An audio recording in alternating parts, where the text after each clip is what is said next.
कभी कभी दिल करता है कि सब कुछ छोड़ छाड़ के कहीं दूर चले जाए, एक ऐसी जगह जहाँ सिर्फ सुकून हो, एक अलग सी शांति हो और एक फील हो कि हाँ, जिंदगी जीने लायक है। मेरा भी कुछ ऐसा ही मूड था और तभी मैंने सोचा कि मैं कश्मीर चली जाती हूँ, एक सोलो ट्रिप, सिर्फ मैं और ये खूबसूरत दुनिया। इसमें फाइनली आ गई हूँ श्रीनगर।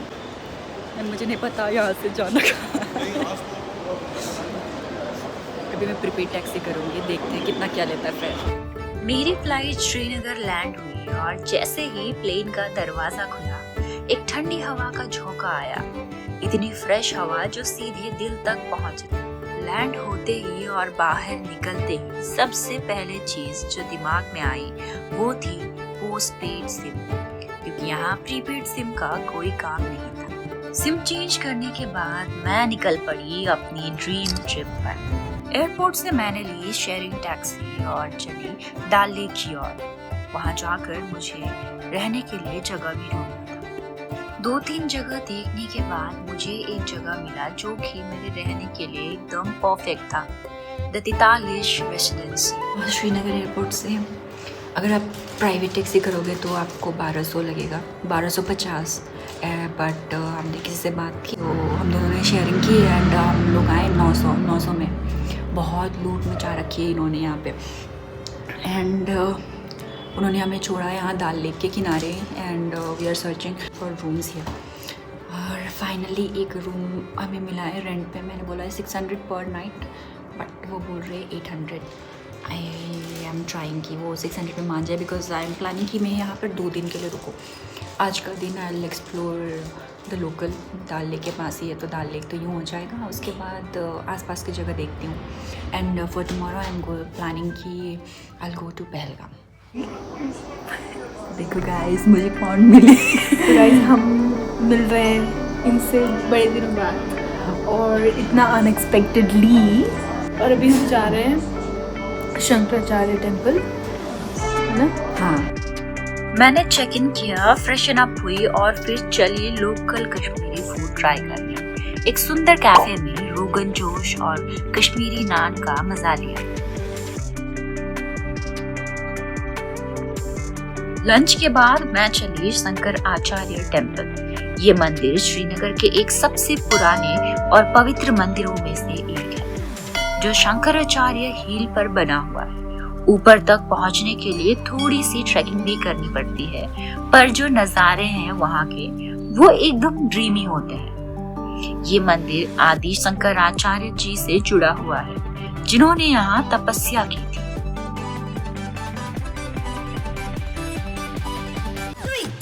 और फिर आया वो मोमेंट जिसका मुझे सबसे ज्यादा इंतजार था, डल लेक की शिकारा राइड।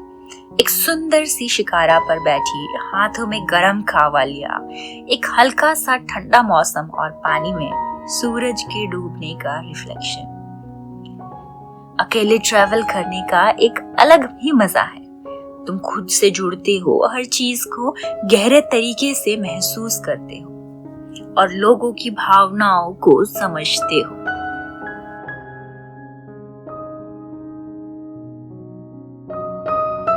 डल लेक से वापस आई और डिनर में पराठे और गावा का मजा लिया और इसी के साथ इन सारी यादों को लेकर सुकून भरी नींद में सो गई।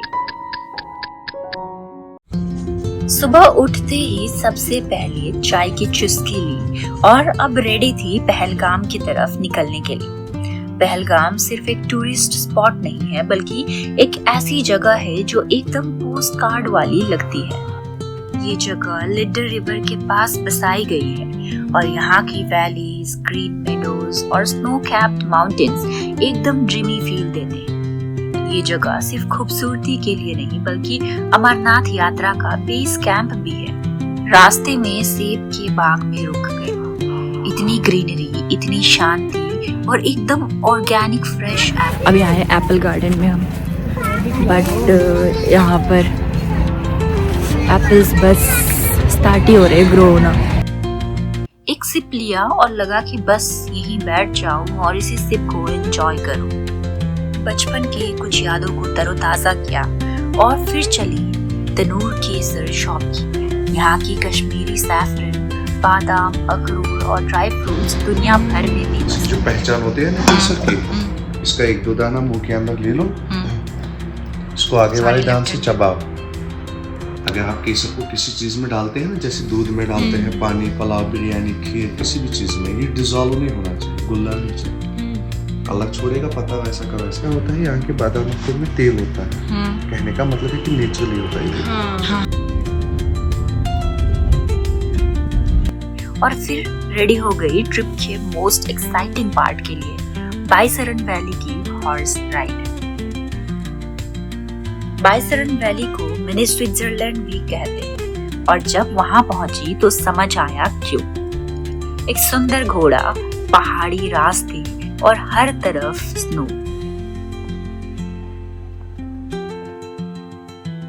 अकेले सफर का ये सबसे ड्रीमी मोमेंट था। मतलब अगर किसी ने मुझे वहीं छोड़ दिया होता तो शायद मुझे कोई शिकायत नहीं। शाम तक वापस आई, डिनर किया और फिर बस ये सोच रही थी कि ये 2 दिन काफी नहीं थे। सुबह श्रीनगर से पहली फ्लाइट पकड़नी थी। एक लास्ट बार डल लेक का रिफ्लेक्शन देखा, एक गरम कहवा पिया और फिर एयरपोर्ट के लिए निकल गई। अब आप बताओ, अगर आपको भी ये ट्रिप मिलती तो सबसे ज्यादा किस मोमेंट का इंतजार होता? शिकारा राइड का या बाइसरन वैली के ड्रीमी लैंडस्केप का? और अगर आप जा चुके हो कश्मीर तो सबसे यादगार चीज क्या थी?